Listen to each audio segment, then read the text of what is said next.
నాన్న ఇందాక మనం చెప్పుకున్నట్టు పొద్దున్నే లేవటం, చక్కగా దంతధావనం చేసుకోవడం, స్నానం చేయటం, భోగి పండుగ పోసుకోవడం, వీటితో పాటు తప్పనిసరిగా ఇంటి దేవుడు ఎవరైతే ఉంటారో ఆయనకు పూజ చేయాలి తప్పనిసరిగా. కులదేవత అంటారు, కొంతమంది గృహదేవత ఉంటుంది, కొంతమందికి గ్రామదేవత. ఇప్పుడు ఇంటి దేవుడు ఎవరో తెలియదు, కులదేవత ఎవరో తెలియదు, కనీసం గ్రామదేవత ఉంటుంది.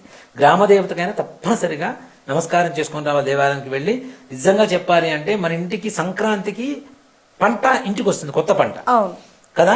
ఈ కొత్త పంటని ఎవరైతే గ్రామదేవత ఉంటుందో, మా కులదేవత కానీ గృహదేవత కానీ ఉంటుందో, ఆ దేవతకి చీర రవిక పెట్టి తప్పనిసరిగా ఆ వడ్లు వాళ్ళకి పెట్టడం అనేటువంటిది సంప్రదాయంగా వస్తుంది. అంటే వాళ్ళకి పెట్టిన తర్వాత మనం తినటం, కొత్త పంటని మనం తినాలి అంటే తప్పనిసరిగా భగవంతుడు ముందు పెట్టాలి.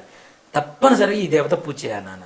లేదు ఇదన్నీ మాకు తెలియదండి, మా గృహదేవత ఎవరో తెలియదు, కులదేవత ఎవరో తెలియదు, కనీసం గ్రామదేవత దేవాలయానికి వెళ్ళి మీకు చీర పెట్టే శక్తి లేదు, చిన్న బ్లౌజ్ పీస్ పెట్టి ఆ బ్లౌజ్ పీస్లో కొద్దిగా వడ్లు పోసి, ఏ ధాన్యం వస్తే ఆ ధాన్యం, వడ్లు అయితే వడ్లు, జొన్నలు అయితే జొన్నలు, సజ్జలు అయితే సజ్జలు, ఏ వస్తే అవి, ఆ ధాన్యం తీసుకుని వెళ్ళి అమ్మవారికో స్వామివారికో సమర్పించి. ఇప్పుడు పురుష దేవతలు ఉంటారు, నరసింహస్వామి కొంతమందికి ఇంటి దేవుడు ఉంటాడు, కొంతమంది వెంకటేశ్వర స్వామి ఉంటాడు, వాళ్ళకి పంచ లేదంటే ఓ చిన్న ఉత్తరయం, ఓ చిన్న తుండుగుడ్డ, శక్తిని బట్టి.